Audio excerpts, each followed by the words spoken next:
آپ صلی اللہ علیہ وسلم اس دعا کو بھی روزانہ صبح و شام 3 مرتبہ پڑھتے تھے. اللہم عافنی فی بدنی، اللہم عافنی فی سمعی، اللہم عافنی فی بصری، لا الہ الا انت. اس دعا کو آپ صبح اور شام کے مثلا سنت کے بعد یا فرض کے بعد اگر مقرر کر لیں تو انشاءاللہ تعالی پھر بھولیں گے نہیں. اے اللہ میرے بدن میں عافیت عطا فرما، اے اللہ میری سماعت میں عافیت عطا فرما، یعنی میرے کان ٹھیک رکھ. اے اللہ میری بینائی میں عافیت عطا فرما، آپ کے سوا کوئی بھی معبود نہیں ہے. حضرت ابو بکر رضی اللہ تعالی عنہ سے روایت ہے کہ وہ رسول اللہ صلی اللہ علیہ وسلم کو صبح و شام یہ کلمات پڑھتے سنا کرتے تھے. یعنی آپ صلی اللہ علیہ وسلم کا اپنا معمول تھا کہ آپ بھی صبح و شام اپنی صحت اور اپنے کانوں اور نگاہوں کی خاص طور پر عافیت کی دعا کرتے تھے. اللہم عافنی فی بدنی، اللہم عافنی فی سمعی. ایک حدیث مبارک ہے ابو داؤد شریف کی، اس میں ایک دعا ذکر کی گئی ہے. اگر وہ دعا اپنے معمول میں شامل کر لے تو انشاءاللہ عز و جل صرف یہی یعنی مرض نہیں بلکہ اس کے علاوہ اور بھی بہت ساری چیزوں سے حفاظت رہے گی. تو وہ یہ ہے کہ نبی پاک علیہ الصلوۃ والسلام نے صبح و شام 3 مرتبہ یہ دعا پڑھنے کا فرمایا ہے. وہ ہے اللہم عافنی فی بدنی، اللہم عافنی فی سمعی، اللہم عافنی فی بصری، لا الہ الا انت. یہ پوری دعا ہے. تو یہ 3 مرتبہ پڑھنی ہے.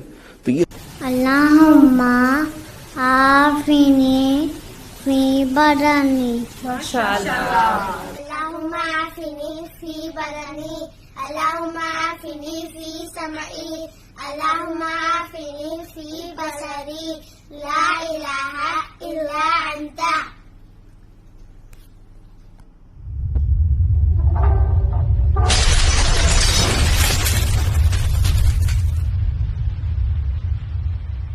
السلام علیکم ورحمۃ اللہ وبرکاتہ. الحمدللہ رب العالمین والصلاة والسلام علی اشرف الانبیاء والمرسلین نبینا محمد وعلی آلہ وصحبہ اجمعین. اما بعد، اعوذ باللہ من الشیطان الرجیم. بسم اللہ الرحمن الرحیم. قال اللہ تبارک وتعالی فی قرآن المجید: یا ایہا الذین آمنوا ان جاءکم فاسق بنبأ فتبینوا ان تصیبوا قوما بجہالۃ فتصبحوا علی ما فعلتم نادمین. وقال نبی صلی اللہ علیہ وسلم: من کذب علی متعمدا فلیتبوأ مقعدہ من النار. رب اشرح لي صدری ویسر لي امری واحلل عقدۃ من لسانی یفقہوا قولی رب زدنی علما.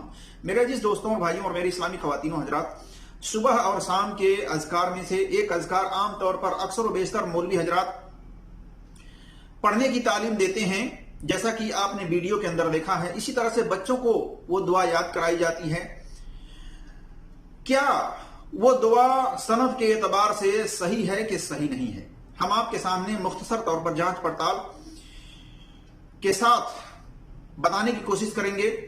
اللہ تبارک و تعالیٰ سے دعا ہے کہ اللہ تبارک و تعالیٰ ہمیں حق بات اور سچ بات کہنے کی توفیق عطا فرمائے، اور جو ہم سے لفظی طور پر کہنے میں خطائیں ہوں اللہ تبارک و تعالیٰ اس کو معاف فرمائے. آمین یا رب العالمین. میرے عزیز دوستوں اور بھائیوں اور میری اسلامی خواتین و حضرات، جس دعا کو آپ نے ویڈیو کے اندر دیکھا ہے، کہا جاتا ہے کہ صبح اور شام 3 بار پڑھنے کی تعلیم آپ صلی اللہ علیہ وسلم نے دی ہے. آپ صلی اللہ علیہ وسلم پڑھا کرتے تھے، یہ کہا جاتا ہے. آئیے ہم دیکھتے ہیں کہ وہ روایت جو ہے کن کن کتب حدیث کے اندر موجود ہے اور ان روایت کی سند میں کیا علت ہے. تو دیکھیے، یہ جو روایت ہے عبد الرحمن بن ابی بکر رضی اللہ تعالی عنہ کی روایت کردہ ہے، اور یہ روایت سنن ابی داؤد کے اندر حدیث نمبر 5090 پر ہے. تحفۃ الاسرار کے اندر حدیث نمبر 11685 ہے. ادب المفرد امام بخاری رحمۃ اللہ علیہ کی حدیث نمبر 701 پر ہے، اور اسی طرح سے نسائی کبریٰ کے اندر حدیث نمبر 9850 پر ہے.